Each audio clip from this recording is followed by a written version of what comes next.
우리가 지난주부터 갈라디아서를 아그작 갉아먹고 있죠. 지난주 말씀의 핵심은 뭐였을까요? 네, 감사해요. 자, 복음과 다른 복음. 이런 게 있었군요.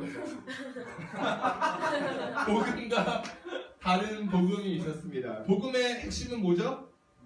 아, 좋아요. 아주 잘 지었어요. 복음은 뭐야? 은혜와 평강이라고 했습니다. 은혜와 평강은 단순한 인간의 그런 감정이 아니에요. 은혜는 뭐죠? 적혀 있잖아요. 시작. 좋아요. 평강은요?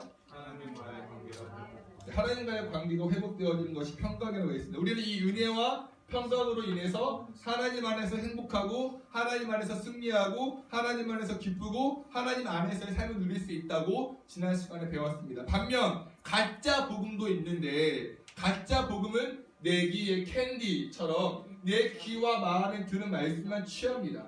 또한 구원 방식이 나의 지식과 나의 경험과 행함으로 구원받는다 라는 잘못된 구원 방식을 가지고 있습니다. 이렇게 다른 복음, 가짜 복음을 따르는 사람은 결국 영원한 저주를 받는다라는 것이 지난주 말씀이었습니다. 여러분, 한 주간 은혜와 평강을 누리셨습니까? 네, 고마워요. 자, 하나님의 도우심을 받으며 살았습니까? 하나님 안에서 기뻐하셨나요? 네. 저기 너무 무미건조하게 네. 기뻐하는 진짜. 아, 그래요? 고마워요. 자, 지난주에는 이 복음에 대한 일반적인 정의를 다루었다면 오늘은 복음으로 사는 사람은 어떤 사람인지 함께 나누어 보려 합니다. 우리 11절부터 12절 한 번 더 읽어볼게요. 시작! 내가 여러분에게 밝혀드립니다. 내가 전한 그 복음은 사람에게서 이루어진 것이 아닙니다. 그 복음은 내가 하나님에서 받은 것도 아니고 여러분과 아니고 예수 그리스도께서 나타나신 것으로 받은 것입니다. 아멘. 자, 지금 바울이 무슨 이야기를 하고 있는 거냐면 자신이 갈라디아 교회에 전한 그 복음은 결코 사람에게서 얻거나 배운 것이 아니야 라고 말하는 거예요. 그 복음은 오직 예수님께서 직접 나에게 주신 거야 라는 것을 말하고 있는 거예요. 그럼 질문, 바울은 왜 갈라디아서 초반부터 자신이 전한 복음이 사람에게서 배운 복음이 아니라 오직 예수님께 직접 얻은 복음이라 말하고 있을까요? 그 배경을 꼭 짚고 넘어가야 오늘 말씀이 훨씬 더 이해가 빠를 겁니다. 잘 들어보세요. 자, 바울이 바나바라는 사람과 함께 1차 선교 여정을 다닙니다. 그 중에 갈라디아라는 지역도 방문하죠. 그 지역에 있는 수많은 사람들이 바울이 복음을 전하자 예수님을 믿게 되었습니다. 예수님은 알지 못하고 우상을 섬기던 사람들이 개종을 하게 되는 거예요. 어메이징한 일이 일어났습니다. 그런데 띠로리, 프라블럼, 문제가 생겼어요. 예루살렘에 있던 유대인들은 그 이방인들이 예수님 믿게 된 사실이 굉장히 불편한 거예요. 어떤 사실이요? 유대인이 아닌 비유대인, 즉 이방인들이 예수님을 믿게 된 사실이요. 왜일까요? 왜? 왜냐하면 자기들만 우리만 하나님께 선택받았다는 그 우월주의, 우월의식이 유대인들에 있었거든요. 자기들만 그 복을 누려야 하는데 온갖 잡것들이 하나님을 알게 되고 믿게 되는 사실이 굉장히 심히 꽤 불쾌한 거죠. 결국 그 유대인들 중에 가장 나대고 깝치는 유대인들이 어떻게 하느냐? 야, 바울이 너희들한테 예수님 믿기만 하면 구원 얻는다고 했어? 그거 다 가짜야 라고 선동해요. 덧붙여 이렇게 말합니다. 너희가 예수님 믿으려면 너희도 우리처럼 할례를 받아야 돼. 포경수술해야 돼. 너희도 우리가 지키는 그 전통과 율법을 꼭 지켜야 구원을 얻어 라고 말을 하는 거예요. 거짓말이죠. 듣기만 해도 짜증나는 이딴 소리를 갈라디아 교인들이 듣고 어떤 반응을 보였을까요? 거짓 교수들 꺼져 이랬을까요? 아니에요. 진짜요? 바울이 전한 그 복음 가짜야? 뻥뻥이에요? 우리도 할례 받아야 돼? 우리도 그 유대인들이 지키는 그 전통이나 율법 다 지켜야 되는 거야? 라고 헷갈리기 시작합니다. 왜요? 그들은 아직 믿음이 연약했기 때문이에요. 구원이 뭔지 잘 몰랐거든요. 자기들은 바울로부터 예수님 이름만 믿기만 하면 구원 얻는다고 배웠는데 유대인들이 저렇게 말하니까 혼란이 오고 결국 복음에서 떠나고 갈라디아 교회를 떠나게 됩니다. 이 소식을 들은 바울이 화가 났을까요? 안 났을까요? 화가 났죠. 뚜껑이 열렸습니다. 왜요? 잘못된 복음을 가르치는 자들 때문에 지금 많은 사람들이 예수님을 떠나게 되었으니까요. 그러자 갈라디아 교회에 보내는 편지를 쓰기 시작하는데 가장 먼저 쓴 내용이 뭐냐면 내가 전한 복음은 가짜가 아니야. 진짜야. 내가 너희들에게 전한 그 복음은 사람에게서 배운 것이 아니라 사람에게서 얻은 것이 아니라 예수님께 직접 얻은 그런 복음이야. 진짜 말씀이야. 하고 반증을 합니다. 왜요? 선동하는 유대인들이 바울이 전한 복음은 가짜야 라고 거짓말을 했고 도리어 잘못된 그 복음을 때문에 갈라디아 교인들이 교회를 떠났으니까요. 그 내용이 바로 오늘 우리가 읽은 말씀이에요. 자, 먼저 바울 자신이 전한 복음이 사람에게서 배운 것이 아니라 예수님의 계시로 받은 것임을 어떻게 증명하는지 살펴볼게요. 이따 새해 모임 시간에 나올 거지만 저는 요점만 말씀드릴게요. 첫 번째, 바울이 다메섹에서 부활하신 예수님을 만났습니다. 그 놀라운 체험을 한 후에 베드로나 요한과 같은 사도들이 있는 그 예루살렘으로 가지 않고 아라비아 지역으로 갔어요. 아라비아에서 3년을 보내면서 예수님께 직접 훈련을 받았습니다. 다음 네 번째, 3년 뒤에 예루살렘으로 가서 베드로를 만났고 거기서 베드로와 15일 동안 지냈습니다. 그 15일 동안 자신이 예수님의 동생 야고보 외에 그 누구도 만난 적이 없습니다.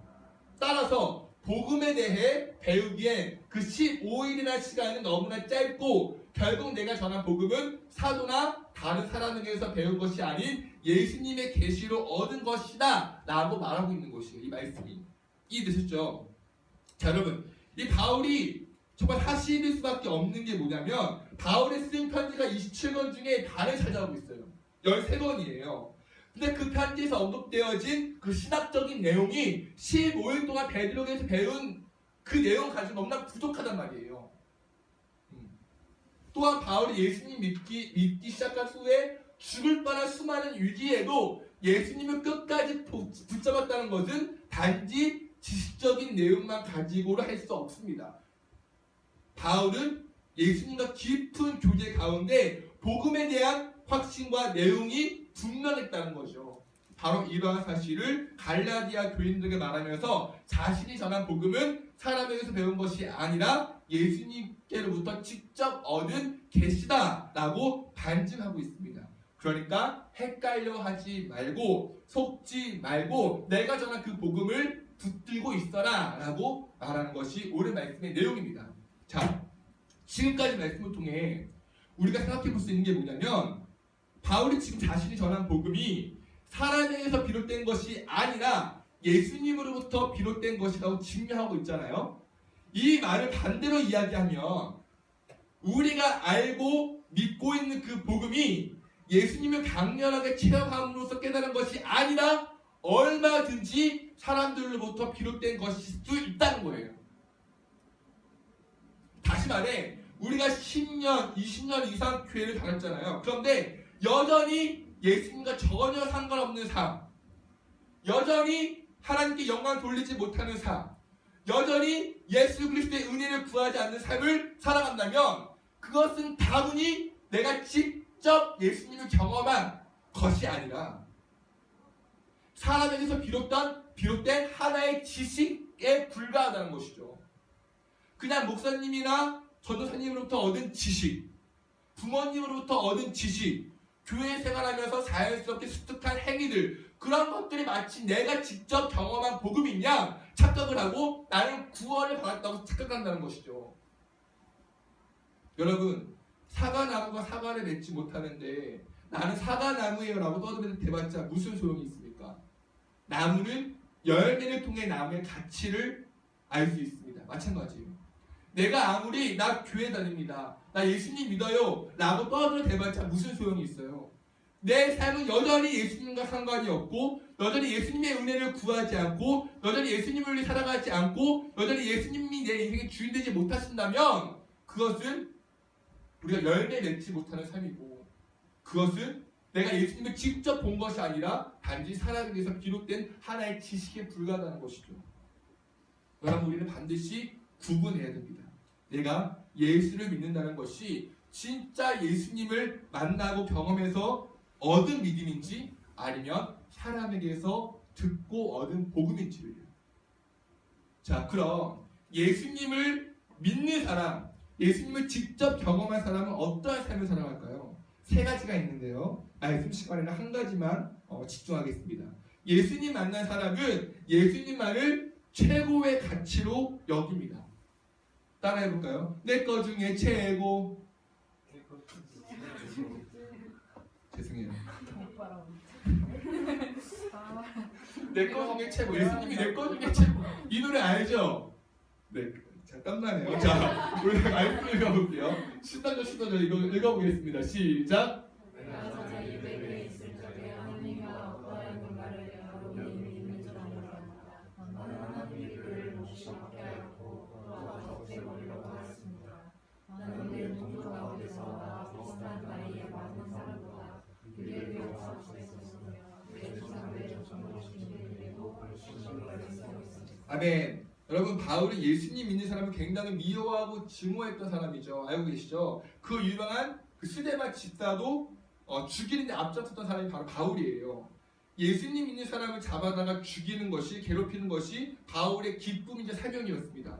아직도 그 기독교인들을 그 테러하는 이슬람 집단이 있는데 바울이 그러한 사람 중에 한 명이었다는 것이죠. 더군다나 바울은 대학자였습니다. 지금으로 말하면 서울대 총장과 같은 엄청난 지식인이에요. 또한 정통 유대인이면서 로마의 시민이었습니다. 온 세계를 평정한 로마의 시민이라는 것은 엄청난 특権을 누릴 수 있다는 것이죠. 바울은 남부를 것이 없었고 소위 성공했고 더 성공할 수 있었고 세상 부귀 영화를 누리며 살 수 있었습니다. 하지만 그러한 바울이 다메섹이라는 지역에서 예수님을 만나자 자신이 가지고 있던 모든 지식과 학문과 신분과 성공을 어떻게 여겨요? 다 똥으로 여겨요. 배설물로 여깁니다. 아무런 가치가 없어요. 아무런 필요가 없습니다. 왜요? 빌립보서 3장 8절 읽어보겠습니다. 시작. 나의 주 예수 그리스도를 아는 지식이 가장 고귀하고 나는 그밖에 모든 것을 해로 여깁니다. 나는 그리스도 때문에 모든 것을 잃었고 그것을 모르려 여깁니다. 그것은 내가 그리스도를 보고 그리스도 안에 있음을 인정하려는 것입니다. 다시 말해, 예수 그리스도를 아는 지식이 가장 고귀하기 때문에 예수님과 비교하면 그 모든 것들이 다 배설물, 똥과 같다는 것이에요. 예수님을 만나면 예수님 외의 모든 것은 아무런 가치가 없습니다. 예수님으로 인해 얻은 구원과 기쁨과 자유, 감사가 얼마나 벅차고 감격스러웠으면 다른 모든 것들이 다 똥으로 보이겠어요. 이것이 예수님을 직접 만난 사람의 모습이라는 것이죠. 사람에게서 비롯된 예수님에 관한 지식이 아니라 예수님을 직접 만난 사람의 모습이라고요. 자, 나는 바울이 아니야. 이 정도까지 할 수 없어. 난 바울이 아니니까. 그래요. 어느 정도 양보해서 모든 것을 다 해로 여기지 말자고요. 배설물로 여기지 맙시다. 성공, 신분, 돈, 물질, 살아가면서 너무나 필요하고 가치가 있잖아요. 이런 것들 없으면 살기 힘듭니다. 인정하는 부분이에요. 인정? 응, 인정. 자, 그렇다면 이렇게 질문해 볼게요. 만약 예수님과 성공 둘 중에 하나 고른다면 어떤 것을 선택하실 겁니까? 예수님과 돈 둘 중에는요? 예수님과 내 꿈 둘 중에는요? 예수님과 친구 둘 중에는요? 예수님과 스펙 둘 중에는요? 100번 양보해서 여러분 성공하세요. 올라가세요. 돈 많이 버세요. 여러분의 꿈을 이루세요 라고 말할 수 있지만 그것들이 예수님을 포기할 정도로 가치가 있고 예수님을 버릴 정도로 가치가 있다면 그것은 100% 죄입니다. 그건 예수님과 전혀 상관없는 사람이에요. 그건 그리스도인이 아닙니다. 허다한 무리입니다. 하지만 너무나 많은 청년들이 예수님을 쉽게 버려요. 예수님보다 다른 것에 훨씬 더 많은 가치를 줍니다. 예수님을 가장 고귀한 가치로 여기기보다 오히려 예수님을 배설물로 여깁니다. 예수님을 똥으로 여겨요. 왜요? 예수님을 만나지 못했기 때문에